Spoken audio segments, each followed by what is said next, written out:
बिस्मिल्लाहिर्रहमानिर्रहीम। नाज़रीन, आज 16 मार्च बुध का दिन और साल 2022 शाम का वक्त। आप सब लोगों को मेरी तरफ से अस्सलामु अलैकुम। जी, रोज़ाना की तरह पहला सेगमेंट शाम के प्रोग्राम का, इवनिंग का, आज की कहानी, बहुत अच्छी मज़ेदार कहानी आपकी खिदमत में पेश करने जा रहा हूँ। उम्मीद है आपको पसंद आएगी। कहते हैं किसी अस्पताल में दो मरीज दाखिल थे। दोनों उम्र रसीदा थे, यानी ज़ईफुल उम्र थे, और दोनों, क्योंकि जाहिर है पिछली उम्र में सकत नहीं होती, जिस्म में इतनी ताकत नहीं होती, और फिर बीमारी भी। दोनों एक अस्पताल की एक ही कमरे में, यानी एक ही वार्ड में साथ साथ उनको बेड मिल गए। एक मरीज जो था, उसको जो बेड मिला वो खिड़की की तरफ था, खिड़की के करीब था, और दूसरा मरीज साथ वाला जो था वो खिड़की से जाहिर है दूर था, लेकिन उसकी खास बात ये थी कि वो किसी ऐसी बीमारी में मुब्तला था कि उठकर बैठ भी नहीं सकता था। अच्छा, जो खिड़की वाला मरीज है ना, वो खिड़की से बाहर देखता रहता, और दूसरे मरीज को जो कुछ बाहर मनाजर वो रोजाना देखता, दूसरे मरीज को मिन्नो अन सुनाता, उसको महसूस करता है, उसकी दिल रुबाई करता, उसका ध्यान बटाता बीमारी की तरफ से। अब बताएं, खुदा अल्लाह ना करे, अल्लाह किसी को ना लगाए, उसको जो भी बीमारी थी, अब 24 घंटे बिस्तर पे लग के रहना क्या जिंदगी है। ये तो अल्लाह ही जानता है। कुछ बातों का हमारे पास फहम नहीं होता और हमें इस पे ज्यादा सोचना नहीं चाहिए। खैर, जो खिड़की के पास वाला मरीज था ना, उस बंदे की दूसरे की दिलजोई के लिए उठकर बैठकर बाहर देखता खिड़की से, और उसे बताता कि बाहर बहुत खूबसूरत बाग है, सर सब्जो शादाब है, और इसके बीचों बीच एक नहर बह रही है, बहुत खूबसूरत नहर। और उस नहर में आपको पता है आज बच्चे खिलौना कश्तियां चला रहे हैं, और आज नहाने के लिए वो ट्यूब साथ लेकर आए हैं, और खाने के लिए वो तरबूज लेकर आए हैं, छुरी कांटे भी लाए हैं खाने के लिए। पहले तरबूज के साथ खेल रहे हैं, वो ठंडा भी हो जाएगा, ये खेल खेल के थक भी जाएंगे, और एंड में उसे खाएंगे भी, मजे से दावत उड़ाएंगे। ये सारी एक दिन की कहानी उसे कई घंटों में सुनाकर कि अब एक लड़के ने छलांग लगाई है, अब दूसरे ने लगाई है, एक दूसरे को पकड़ने की कोशिश कर रहे हैं, एक दूसरे के पीछे भाग रहे हैं, यानी खेल कूद में मशगूल हैं, छलांगे लगा रहे हैं। दूसरे दिन उसने बताना, दूसरे दिन कि वाह, आज तो नौजवान आदमी आए हुए हैं, बच्चे इनमें कम हैं, ज्यादातर लोग नौजवान हैं, खुश शक्ल हैं, खूबरू हैं, और तंदुरुस्तो तवाना हैं, और ये अपने साथ एक टब लेकर आए पानी का, बर्फ, उसमें बर्फ की एक पट्टी रखी हुई है, और उस पट्टी के ऊपर उन्होंने बेहतरीन नस्ल के आम रखे हुए हैं, और साथ में एक मटका है, मटके में कच्ची लस्सी लेके आए हैं। अब जब ये पानी में, ठंडे पानी में, गर्मी के मौसम में ठंडे पानी में नहर में नहाकर थक जाएंगे, तो ये दावत उड़ाएंगे इन आमों के साथ, इनको काट कर खाएंगे, और साथ में सोने पर सुहागा कच्ची लस्सी पी रहे हैं। उस दिन उसने बताना, किसी दिन ये बात करनी कि बाबा जी, बात ये है कि आज बाहर का मंजर बड़ा खूबसूरत है, बाग में बाग क्योंकि किन्नुओं का है, माल्टों का है, और भी बहुत से फलदार और फूलदार पौधे लगे हुए हैं, लेकिन जो मेन चीज़ है वो किन्नों का है। तो लोग या जो खरीदार हैं या जो ठेकेदार हैं वो तुड़ाई कर रहे हैं। बहुत प्यारे प्यारे मोटे मोटे किन्नों तोड़ रहे हैं, माल्टे तोड़कर उनकी कैटेगरी कर रहे हैं, उनको कैटेगराइज कर रहे हैं, उनके ग्रुप बना रहे हैं, 1, 2 और 3 नंबर उनके साइज के लिहाज से, उनकी सेहत और मोटाई के लिहाज से उनकी कैटेगरियां बना रहे हैं। अब वो गाड़ियों में लोड कर रहे हैं, अब वो पेटियों में भर रहे हैं, अब वो खुला लोड कर रहे हैं। अब गाड़ी जो है वो चल पड़ी है और दूसरी गाड़ी आकर लग गई है, लोडर। वो आकर ना अब बाकी मांदा जो फ्रूट है, फल है, किन्नो माल्टे हैं या जो मौसमियां हैं, अब वो ये लेकर जाएगी, ये दूसरी गाड़ी, दूसरा लोडर जो है उस पर अब ये चीजें इस तरह से लोड की जा रही हैं। और अगले दिन उसे सुनाता कि बाबा जी आज तो कमाल का मौसम है, बाहर गर्मी के मौसम में हल्की हल्की बारिश हो रही है और लोग फैमिलीज के साथ बहुत बड़ी तादाद में नहर किनारे उमड़ आए हैं, गर्मी के सताए हुए लोग। खवातीन ने रंग बिरंगे लिबास पहने हुए हैं और अच्छे मौसम को, ठंडे मौसम को एंजॉय कर रहे हैं। उनके साथ उनके छोटे छोटे बच्चे भी हैं।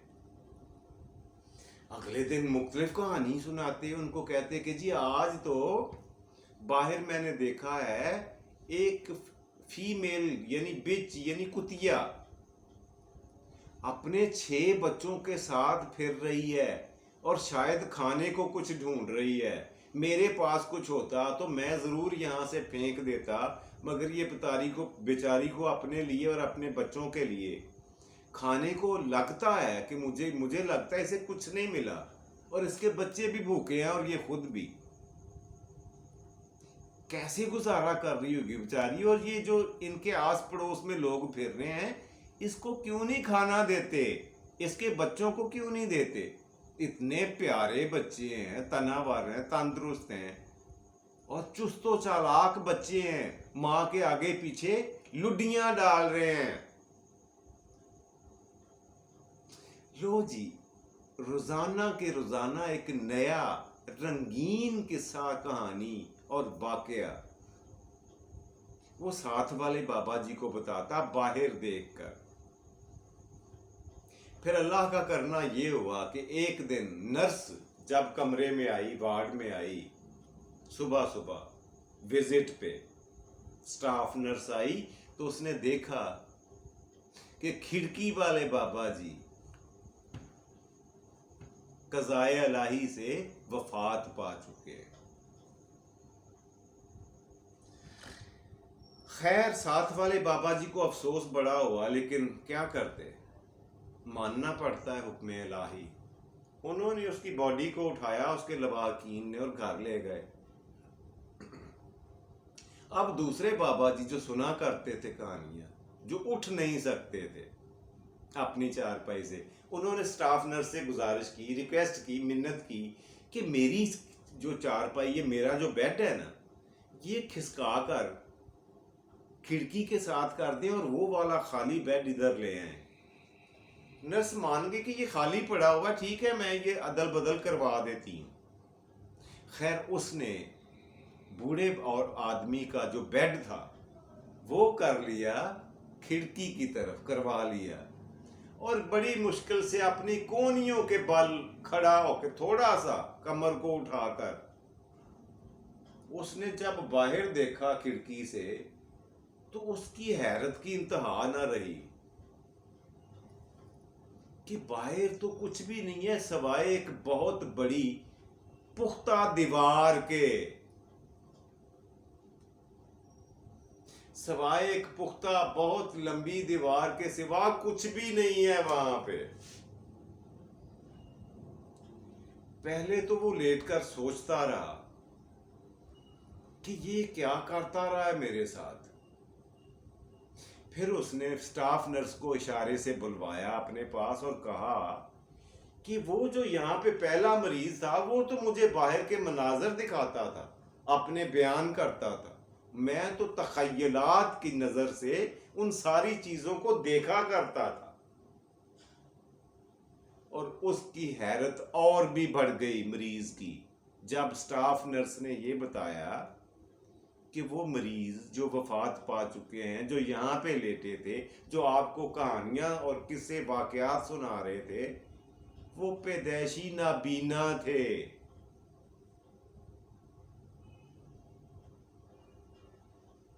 हम भी ऐसा नहीं कर सकते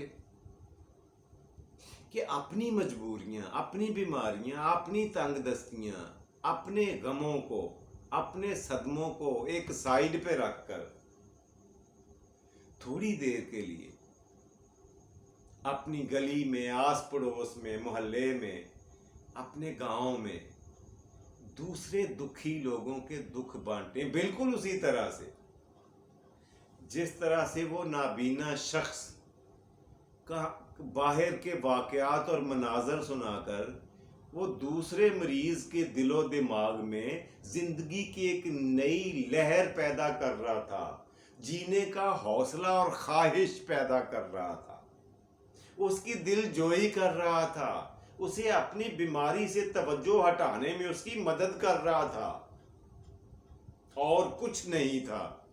हालांकि वो खुद भी बीमार और अंधा भी था, बीमार भी, इसके बावजूद उसने साथ वाले को परेशान देखा, साथ वाले मरीज को, और ऐसा एक करैक्टर बन गया, खुद को बना लिया कि मैंने इस बंदे को जिंदगी से मायूस नहीं होने देना।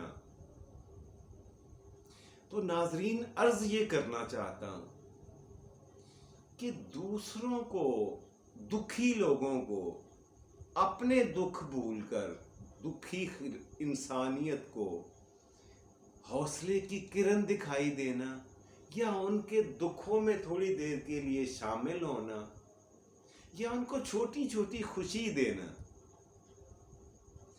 ये वो तर्ज जिंदगी है जिससे बढ़कर कोई खुशी हो ही नहीं सकती दुनिया की। हम में से कितने लोग ऐसे हैं जो ऐसा सोचते हैं, इस पे अमल करते हैं और इस तर्ज जिंदगी को अपनाने का इरादा करते हैं कि हम देखें, दुख और परेशानियां हर बंदे के साथ होती हैं, कोई भी मुबर्रा और बरी नहीं है इन चीज़ों से। किसी के पास कम और किसी के पास ज़्यादा होते हैं, लेकिन कुछ लोग, कुछ दुखी लोग आपकी दिलजोई के, आपकी हौसला अफजाई के मुंतजर होते हैं। उनकी आसों को, उम्मीदों को तोड़ना ना सीखें, जोड़ना सीखें। जी नाजरीन, ये थी आज की कहानी। तो कैसा रहा? उम्मीद है आपको अच्छी लगी होगी, आपने पसंद की होगी। अपने फीडबैक से ज़रूर आगाह रखा करें नीचे कमेंट्स में, जो भी आप लिखना चाहें, जो भी आप फील करें, लिखा करें जी। तो अगला सेगमेंट, यानी दूसरा सेगमेंट इवनिंग में होता है आज का सवाल। पिछले प्रोग्राम में मैंने आपसे एक सवाल किया था कि पानीपत की मशहूर जंग, पहली जंग किस सन में लड़ी गई थी? तो वो सन थी सरकार 1526 ईस्वी। जी, उम्मीद है आपने नोट कर लिया होगा। और दूसरा सवाल जो मैं आज आपसे पूछने जा रहा हूं वो ये है कि दुनिया में एक ऐसा खेल है जिसका जो प्ले ग्राउंड है, खेल का मैदान जो है, वो बिल्कुल उस शेप का है, उस शक्ल का है जिस तरह हीरा होता है, डायमंड होता है। इसी शक्ल का उसका प्ले ग्राउंड बना हुआ है, जहां भी वो खेला जाए।